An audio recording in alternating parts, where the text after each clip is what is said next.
Le 23 septembre 2022, à l'heure exacte où la lumière de fin d'après-midi se fait dorée et fragile, la grotte de Massabielle à Lourdes resplendissait d'un éclat particulier. Les pierres calcaires, polies depuis plus d'un siècle et demi par les mains de millions de pèlerins, semblaient conserver dans leurs veines la mémoire des prières et des larmes. L'air humide exhalait un parfum de mousse et de terre fraîche, odeur familière de ce sanctuaire taillé dans le roc. Devant la statue immaculée de la Vierge, sculptée dans le marbre de Carrare en 1864, 37 pèlerins venus des quatre coins du monde s'étaient réunis. Leur voix se perdait dans un murmure de dévotion, formant une litanie fragile qui se mêlait au souffle du vent. Chacun portait dans son cœur un fardeau invisible, une espérance muette, une blessure intime. Parmi eux, Marie Clobois, infirmière toulousaine de 45 ans, fidèle à ce pèlerinage depuis son adolescence, s'agenouilla sur les dalles froides. Ses genoux ployaient, alourdis par les années et les questions spirituelles qui n'avaient jamais trouvé de réponse. À ses côtés, Pedro Santos, un retraité brésilien aux doigts tordus par l'arthrose, faisait glisser entre ses mains un vieux chapelet d'olivier venu de Terre Sainte. Chaque grain qu'il effleurait portait la mémoire d'un siècle de prière, comme une tendre vibration entre ses mains tremblantes. Un peu plus loin, le père Giovanni Rossi, prêtre florentin de 52 ans, récitait ses vêpres latines d'une voix grave. Son chant solennel résonnait contre les parois rocheuses, donnant l'impression qu'une autre voix, plus ancienne encore, lui répondait. Anna Kowalski, enseignante polonaise, les yeux clos, cherchait dans ce lieu une paix que sa vie à Cracovie lui refusait obstinément. Sarah Johnson, étudiante américaine, filmait discrètement la scène avec son téléphone, inconsciente d'être témoin d'un moment qui dépasserait toute technologie. Hans Müller, vieil Allemand atteint de Parkinson, soutenait son épouse Gertrude qui luttait contre un Alzheimer précoce. Maria Gonzalez, femme de ménage madrilène, priait pour la guérison de son petit-fils. James O'Connor, banquier irlandais usé par un burn-out, cherchait un sens à son existence. Fatima Alzara, jeune Marocaine convertie au catholicisme malgré l'hostilité de sa famille, se tenait droite, fragile et ardente comme une flamme neuve. Roberto Silva, mécanicien portugais, suppliait silencieusement le pardon de son fils. Elisabeth Müller, infirmière suisse, implorait la force de continuer à porter les souffrances des mourants. Tous formaient une assemblée disparate et pourtant unie dans une même attente muette. Et soudain, à l'instant exact de 16h47, l'impossible advint. Une lumière fulgurante jaillit de la niche où se dressait la statue. Elle n'était pas comme le soleil, aveuglante et dure, elle était douce, enveloppante, pénétrante. Elle semblait naître des pierres elles-mêmes, comme si la grotte tout entière s'était changée en un brasier de clarté pure. Cette lumière n'éblouissait pas, elle caressait. Elle ne brûlait pas, elle transperçait les âmes. Les 37 pèlerins levèrent les yeux d'un même mouvement, comme attirés par une force irrésistible. Leurs corps devinrent immobiles, figés dans des postures qui défiaient les lois de la chair. Marie Clobois resta agenouillée, ses mains jointes comme pétrifiées dans une prière éternelle. Pedro Santos suspendit son « Ave Maria », la bouche entr'ouverte, le regard noyé dans l'infini. Le père Rossi interrompit sa récitation, ses lèvres murmurant silencieusement des mots que l'on aurait dit adressés aux anges. Leur visage, loin de traduire la douleur d'un effort, rayonnait d'une paix inexprimable. Hans Müller, dont les mains tremblaient sans cesse, se tenait droit, parfaitement stable. Sarah Johnson filmait encore, mais sa caméra ne captait qu'un seul visage, le sien, figé dans une extase indicible, ses traits illuminés d'une lumière intérieure. Les minutes passèrent. 5, 10, 15, 20. Personne ne bougeait. Pas un battement de paupières. Pas une respiration perceptible. Même ceux agenouillés sur les pierres rugueuses restaient insensibles à la douleur. Le docteur François Moreau, médecin toulousain venu en pèlerinage, fut appelé en urgence. Habitué au malaise collectif, il s'attendait à une hyperventilation de masse. Mais ce qu'il vit dépassa tout ce que 30 années d'hôpital lui avaient appris. Les corps restaient figés dans des postures impossibles, sans crispation, sans sueur, sans souffrance. Les visages reflétaient une béatitude inconnue. Les examens médicaux confirmèrent l'inexplicable. Rythme cardiaque régulier mais anormalement lent, saturation parfaite en oxygène, température corporelle stable. Mais réflexes abolis, pupilles dilatées, absence totale de réaction.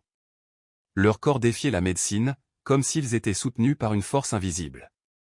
Fatima, la jeune Marocaine, murmurait doucement en arabe classique le Magnificat, comme si elle avait été formée dans les écoles les plus anciennes. Anna Kowalski présentait de fines marques rougeâtres dans ses paumes, semblables à des stigmates.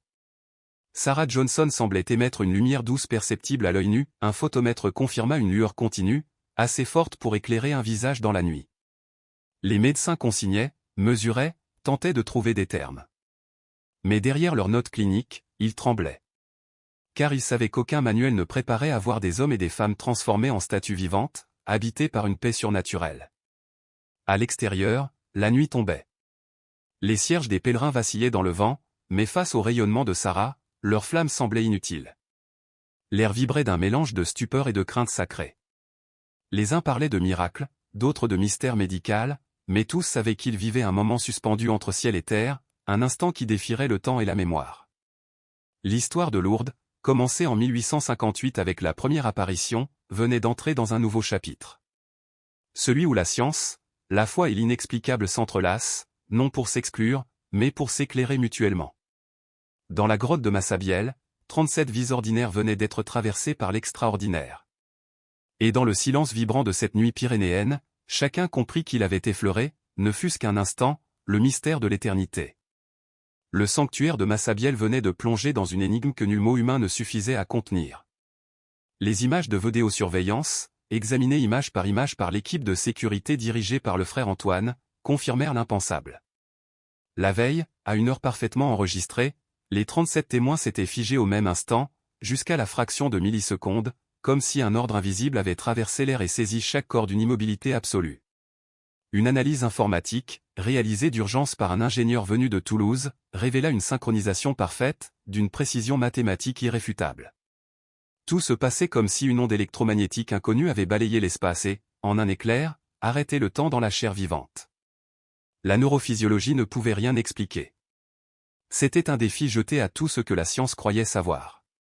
Parmi ces témoins, un homme intrigué plus que tous, Pedro Santos, retraité brésilien diabétique depuis 15 ans. Depuis plus de 2 heures sans insuline, son organisme aurait dû plonger dans un déséquilibre dangereux. Et pourtant, ses taux de glycémie demeuraient miraculeusement stables, comme ceux d'un homme sain. Le docteur Moreau multipliait les prélèvements, glucose, ions, protéines, globules. Tout restait parfait, immuablement équilibré, comme si le corps de cet homme obéissait à des lois biologiques inconnues. Pedro semblait délivré de son fardeau. Ce que nous voyons remet en cause tout ce que nous savons des limites humaines, murmura le docteur, le regard partagé entre fascination et crainte. Une brèche venait de s'ouvrir sur les mystères insondables de la conscience et de la matière vivante. À 19h45, le docteur Jean-Baptiste Roussel, psychiatre renommé de l'hôpital Sainte-Anne à Paris, spécialiste des phénomènes collectifs, reçut un appel d'urgence. Sa collègue, la voix étranglée, décrivait une situation incompréhensible, 37 personnes plongées depuis des heures dans une catalepsie collective sans cause identifiable, sans antécédents psychiatriques, sans traces de toxines. Rien. Roussel connaissait les hystéries de masse, les psychoses partagées, les intoxications collectives. Mais cette fois, il pressentait autre chose, d'inédit. Il sauta dans le premier TGV et, durant le trajet, relut frénétiquement les archives médicales. Aucune piste, ni syncope vasovagale, ni intoxication alimentaire, ni empoisonnement au monoxyde.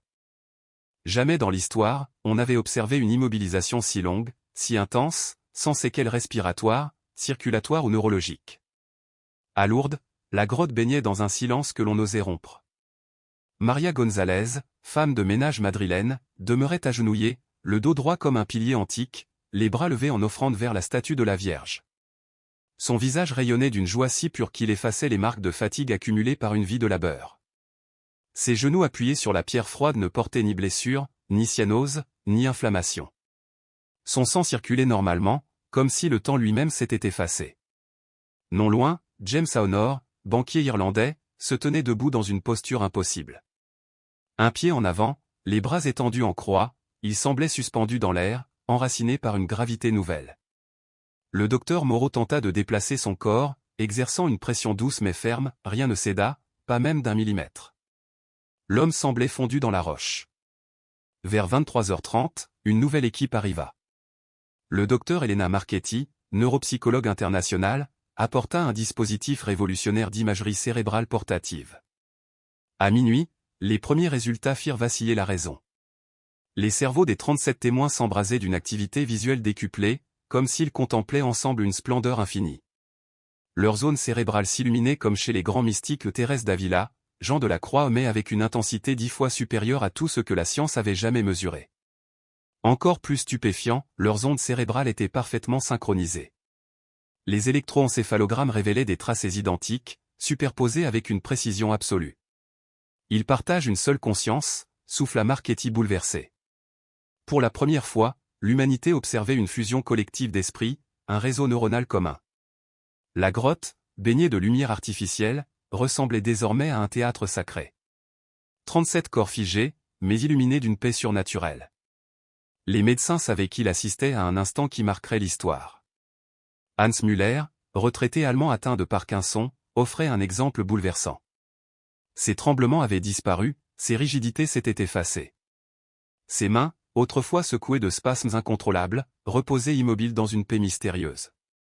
« C'est impossible », déclara le docteur Leblanc. La maladie, dégénérative et irréversible, ne connaît aucune rémission. Pourtant, sous leurs yeux, elle semblait s'être éteinte comme une flamme privée d'air. À quelques pas, Fatima Al-Zahra, jeune étudiante marocaine convertie au catholicisme, demeurait silencieuse. Mais les microphones ultrasensibles captaient de fines vibrations. L'analyse révéla qu'elle récitait le credo en arabe classique, chaque syllabe parfaitement articulée, chaque intonation juste. Plus étrange encore, les fréquences correspondaient aux harmoniques de la récitation coranique. Elle devenait un pont vivant entre deux traditions spirituelles, une harmonie inexplicable.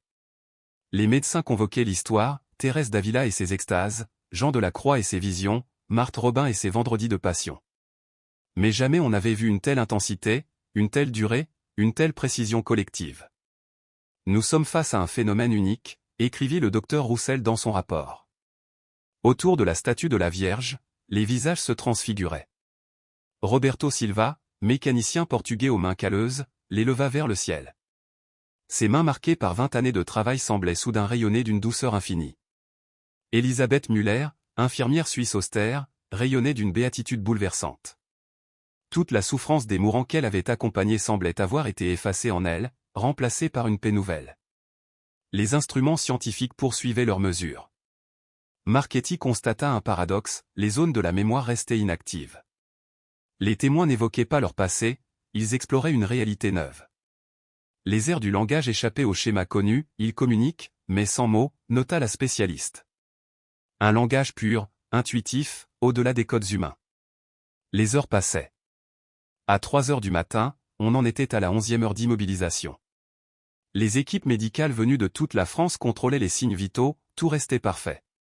Pas d'épuisement, pas de dérèglement.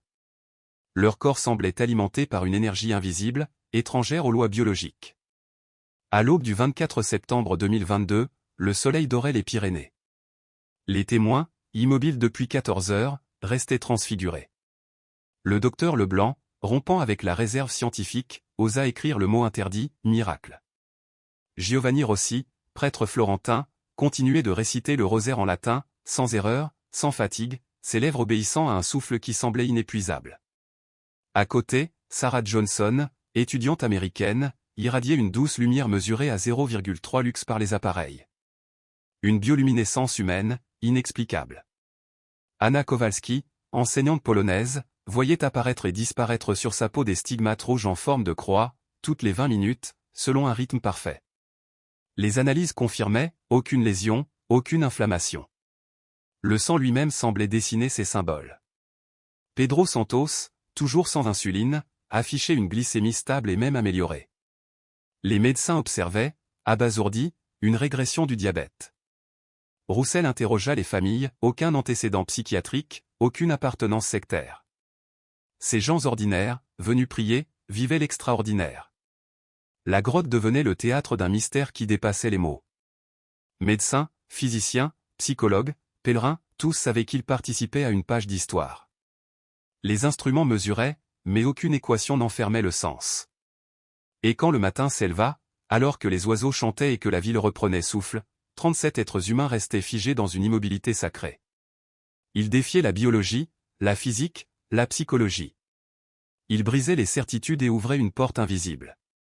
Dans le silence, une question se grava dans chaque cœur, au-delà de nos limites, existe-t-il une énergie plus haute, un langage plus vaste, une grâce qui transcende l'humain ? car dans la lumière dorée de Lourdes, science et foi s'étaient rencontrées.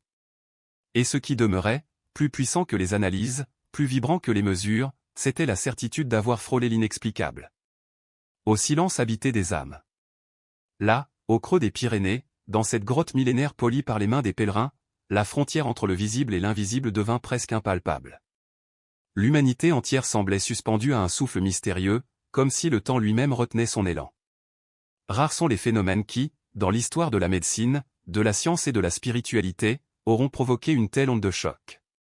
Ce qui survint à Lourdes, en septembre 2022, bouleversa à jamais la perception du possible.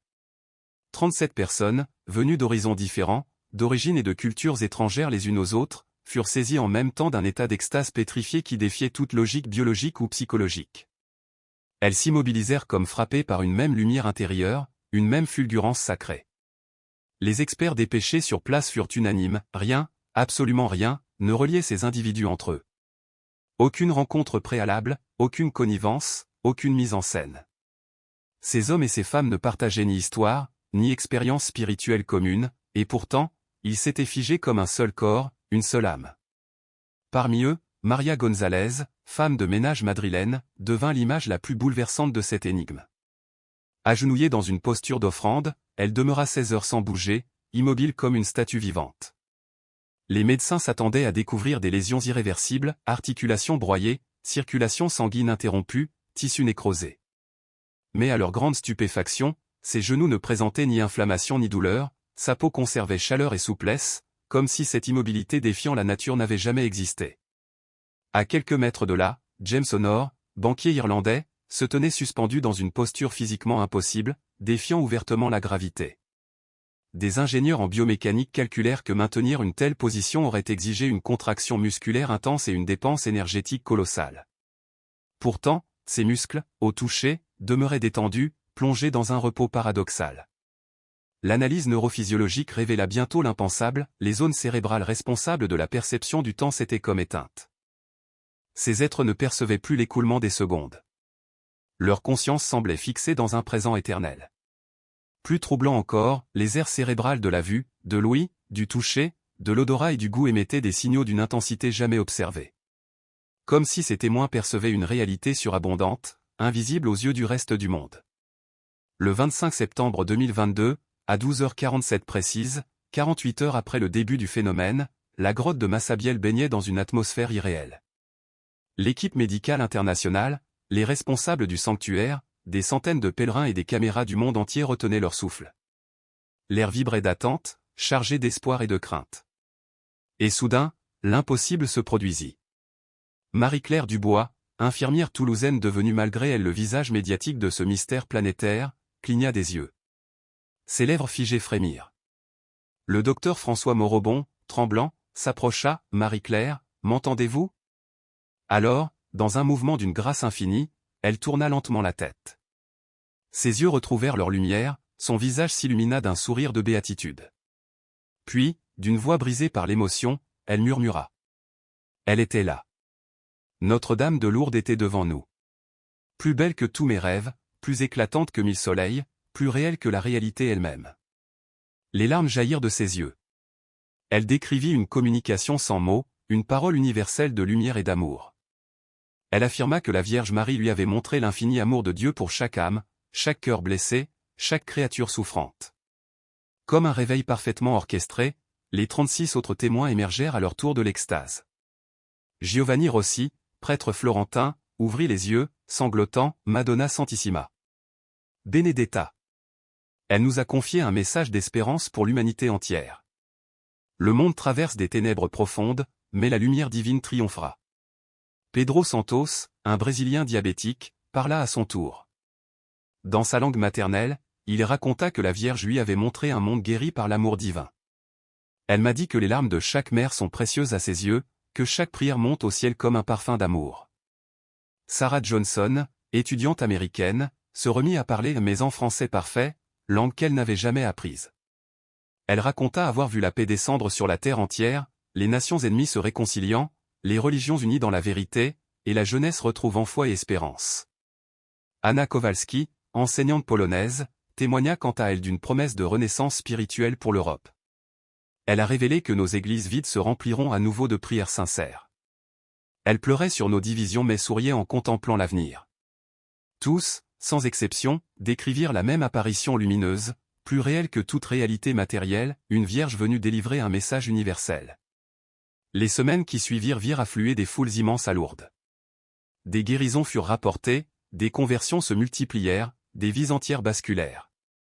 Les scientifiques poursuivirent leurs enquêtes, mais les témoins savaient que leur destin avait pris un autre cours. Marie-Claire Dubois démissionna de son poste d'infirmière-chef et consacra désormais sa vie à témoigner. Elle parcourut la France, puis l'Europe entière, paroisses rurales, amphithéâtres universitaires, prisons surpeuplées, maisons de retraite isolées. Partout, son récit éveillait des guérisons, des réconciliations, des renaissances intérieures. « Je ne suis qu'un instrument imparfait entre les mains de Notre-Dame », répétait-elle. De leur côté, les 37 témoins fondèrent une communauté de prière, le Sacre des 37.